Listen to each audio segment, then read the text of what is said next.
माता दी, जय जय श्री सीताराम जी, जय जय हनुमान जी, श्री कली हनुमानी। आगे हम देखते हैं, उन्होंने अपनी बूढ़ी थकी हुई देह को वानर के पीछे तब तक घसीटा जब तक कि उनकी छाती में असहनीय पीड़ा नहीं उठ गई। वे घुटनों पर हाथ रख कर नीचे झुके। उनके फेफड़े वायु के लिए तरस रहे थे। उनके तन के एक एक पोर से पसीने की फुहारें छूट रही थी। जिस वानर के पीछे भागते भागते उनकी हालत हुई थी, वह वानर आनंद पूर्वक एक पेड़ की नीची टहनी पर बैठ गया था। उसी पेड़ के नीचे उर्वा शांति से बैठा था। उसका मुख पेड़ के तने की ओर था और उसके होंठ ऐसे हिल रहे थे जैसे वह किसी से बात कर रहा हो। बाबा जहाँ खड़े हाँफ रहे थे, वह स्थान उर्वा से कुछ ही डग दूर था, किंतु कई क्षणों तक ना तो बाबा को उर्वा दिखाई दिया और ना ही उर्वा को बाबा की तेज श्वासें सुनाई दी। अंततः बाबा की श्वासों की गति साधारण हुई और उन्होंने अपना सिर उठाया तो उन्हें सामने उर्वा की पीठ दिखाई दी। उर्वा बाबा ने चिल्लाने की चेष्टा की, परंतु उनके गले से केवल घरघराहट निकली। अरे निकम्मे, अरे कामचोर, यहाँ बैठे क्या कर रहे हो? मैं वहाँ। गला फाड़ फाड़ कर उर्वा ने एक क्षण के लिए अपनी गर्दन घुमाई। बाबा क्योंकि क्रोध में थे और बाबा के शब्दों पर अपने चेहरे के भावों से प्रतिक्रिया दी। उसकी प्रतिक्रिया ऐसी थी जैसे किसी ध्यान में लीन साधु का ध्यान किसी असुरी शक्ति ने भंग किया हो। इस क्षणिक प्रतिक्रिया के पश्चात उसने अपना मुख पुनः पेड़ के तने की ओर कर लिया।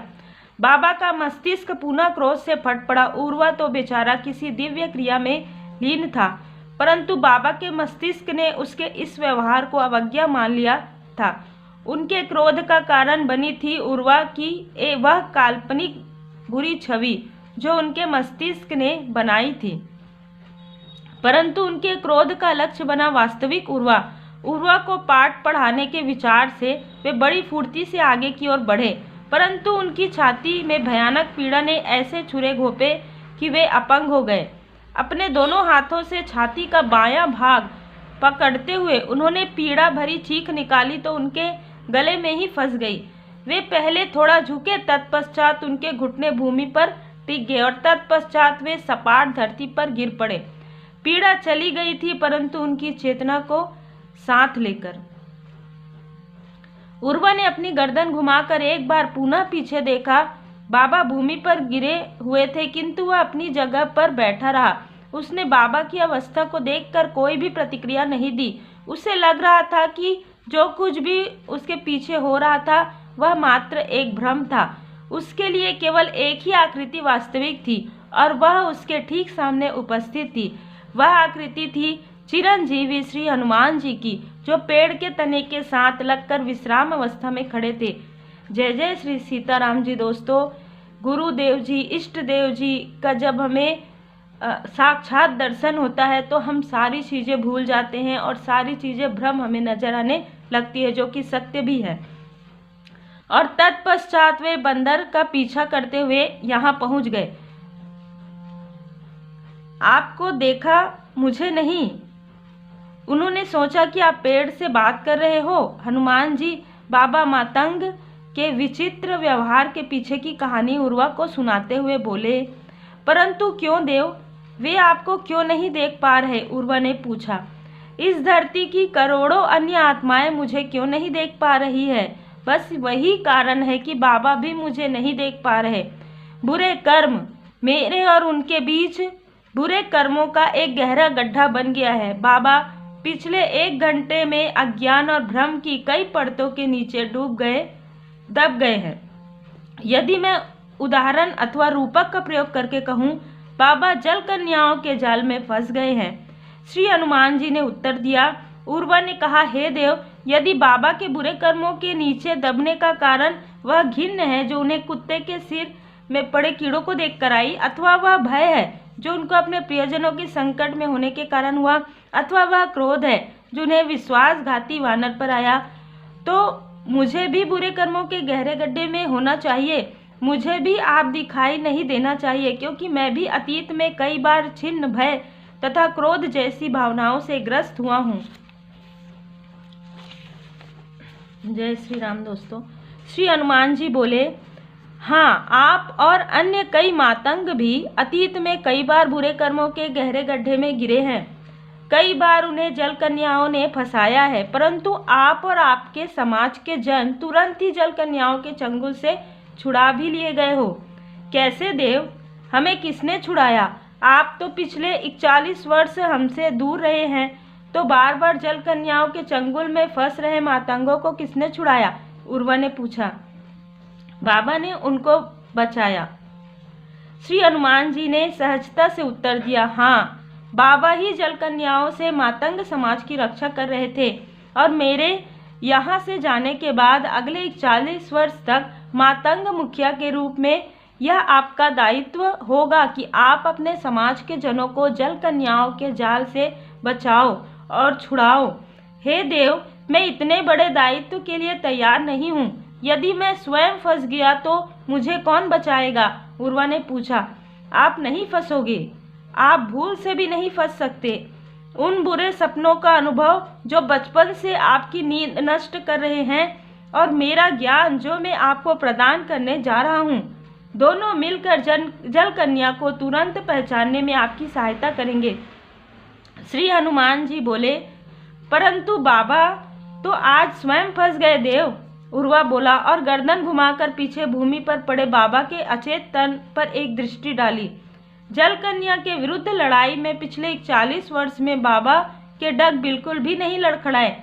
जल कन्या के विरुद्ध उनका सुरक्षा कवच तब से छीन हुआ है जब से उन्हें पता लगा है कि मातंगों की रखवाली के लिए मैं यहाँ आ गया हूँ, और यह समझ में भी आता है। 41 वर्ष की थकान व्यक्ति चैन चाहता है। जो भी है, आपके लिए यह सुनहरा अवसर है यह सीखने के लिए कि जल कन्याओं के चंगुल से किसी को कैसे छुड़ाते हैं।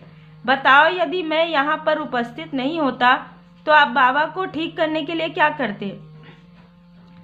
श्री हनुमान जी ने पूछा। अब यहाँ पर गुरु और शिष्य की यहाँ पर एक अद्भुत अलौकिक वार्तालाप हो रहा है। उर्वा ने उत्तर दिया, बाबा के विचित्र व्यवहार और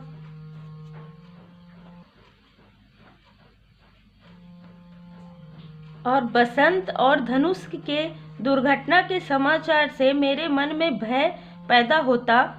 भय अर्थात आसक्ति, आसक्ति अर्थात जल कन्या। मुझे बाबा में जल कन्या दिखाई देती और मैं इस बोध से कर्म करता कि मैं इस माया के महानाटक में किरदार मात्र हूँ।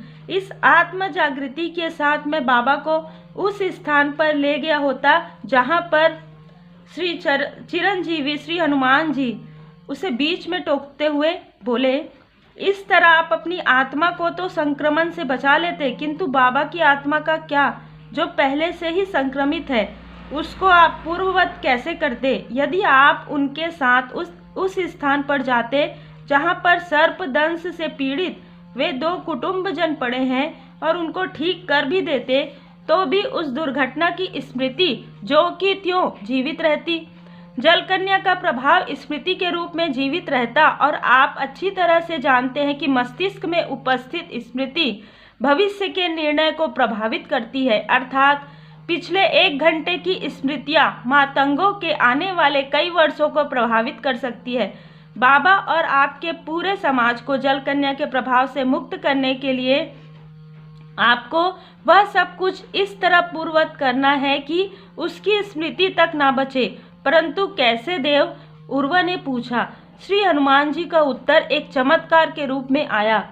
कम से कम उर्वा के लिए तो वह चमत्कार ही था। उसके पीछे बाबा उबासी लेते हुए कुछ ऐसे उठ खड़े हुए जैसे वे एक अच्छी सी झपकी लेकर उठे हो। बाबा ने धनुष्क का नाम पुकारा। आश्चर्य की बात यह थी कि वे धनुष्क से यह पूछ रहे थे कि उसने शहद इकट्ठा करने का काम पूरा कर लिया या नहीं। धनुष्क पास में ही एक पेड़ के ऊपर चढ़ा शहद इकट्ठा कर रहा था और उसी पेड़ के नीचे खड़ा था बसंत। धनुष्क ने उत्तर दिया कि शहद प्राप्ति का कार्य लगभग पूरा हो चुका था।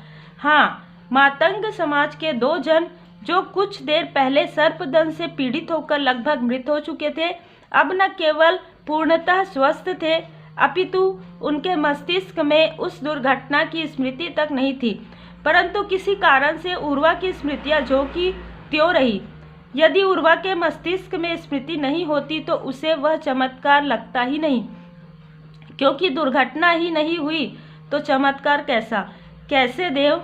उर्वा ने आश्चर्य से पूछा।